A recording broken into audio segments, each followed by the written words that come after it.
Assalamualaikum warahmatullahi wabarakatuh.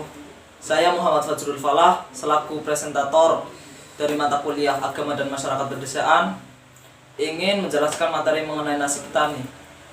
Dalam membicarakan kehidupan petani, kita tak lepas dari pembicaraan kehidupan masyarakat petani yang telah berabad-abad mengenai sistem feodalisme. Feodalisme itu suatu cara berekonomi atau suatu sistem ekonomi dari mana saja keluarganya dan para bangsawan serta penguasa daerah adalah tuan dan rakyat itu sebagai abdi. Abdi itu ya kayak gimana ya? Abdi itu kayak mengabdi untuk raja gitulah. Ya intinya gitu. Rakyat atau petani harus bekerja untuk raja atau para penguasa daerah mana ya? Daerah seperti bupati sebagai tanda buktinya kepada raja. Bagi petani hal itu jelas menambah beban yang semakin berat. Ya semakin memberatkan lah. Ya. Apalagi ketika kaum koloni menjajah menambah beban yang semakin memberatkan. Manfaatkan feodalisme itu untuk memungut surplus hasil bumi petani. Bahan ini pertama harus menyerahkan sebagai hasil produksi dan kedua harus bekerja secara cuma-cuma kepada raja atau bangsawan. Jelas pembuat petani menjadi miskin karena sisa hasil produksi yang mereka pakai sendiri adalah hanya untuk mempertahankan kelangsungan hidupnya saja, subsistensi ya. Tidak ada sisa surplus hasil produksi yang bisa dipakai untuk kepentingan kemakmuran dirinya. Kayak gimana ya? Berarti misalkan kita hasil tani kan, kita punya kebun ya kan? Kita punya kebun. Terus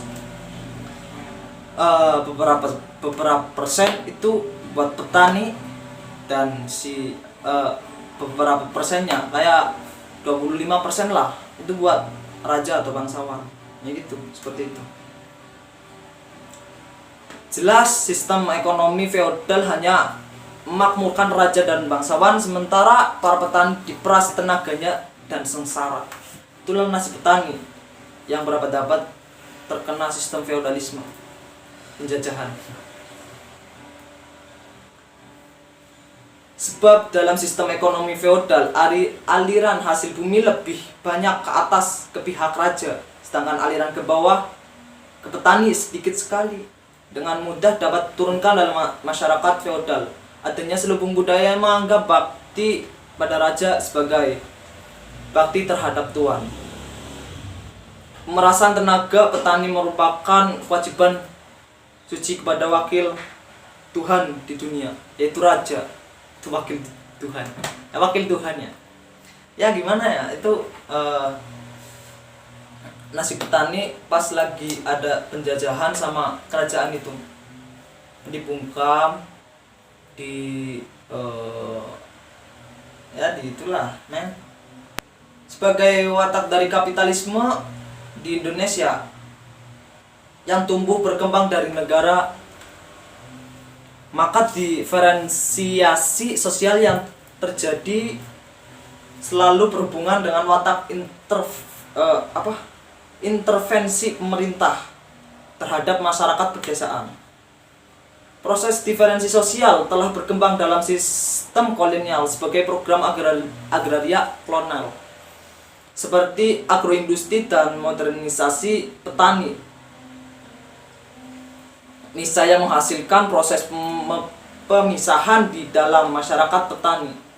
Menurut G.R. Knight, diferensiasi sosial berlangsung sudah semenjak sebelum sistem tanam paksa. Ya, itu. Knight mengemukakan argumentasi bahwa diferensiasi sosial dan produksi barang dagangan telah cukup berkembang di pedesaan Jawa sebelum sistem tanam paksa.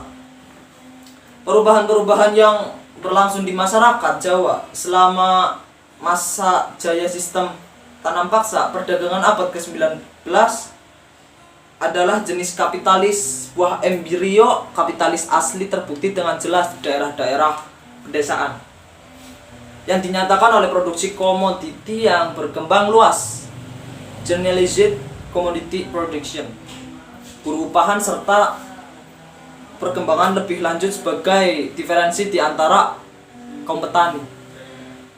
Tiga ya. Semua aspek perubahan salam era sistem tanam paksa jelas menuju kapitalisme asli. Singkatnya menjelaskan, saya mencoba mengidentifikasikan awal-awal kapitalisme asli di pedesaan Jawa, terutama melalui proses tumbuhnya produksi pasar dunia dan khususnya dengan industri gula. Ya, di daerah saya juga banyak debu-debu yang ditanam, itu, tapi nggak paksa. Enjoy. Terutama di Jawa kapitalis di pedesaan yang ditandai dengan musuhnya modal kuat dengan kepedesaan bermula dari pelaksanaan revolusi hijau. Akibatnya terjadi penguasaan terhadap hubungan sosial produksi yang dieksploitatif dan diferensiasi sosial yang tajam. Itu menurut Hussein dari buku apa ya? Hussein dan White 1984.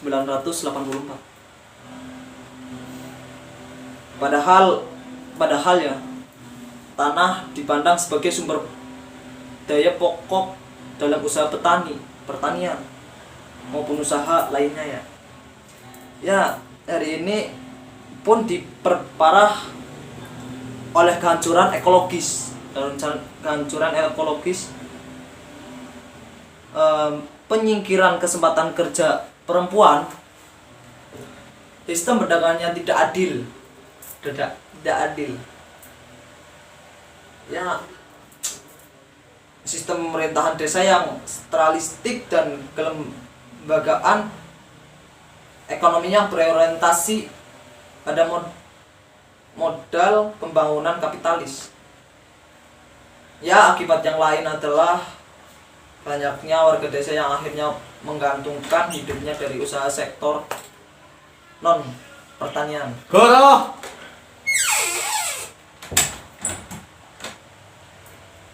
Non pertanian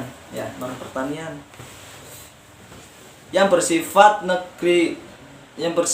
kecil dari dan rentan, termasuk kaum perempuan pedesaan yang terpaksa menjajakan tenaganya di luar negeri dengan upah yang sangat murah dan langka di perlindungan. Ya, mungkin sampai di sini ya. Sebelumnya terima kasih ya, bila ada yang salah mohon maaf. Peace out. Assalamualaikum warahmatullahi wabarakatuh.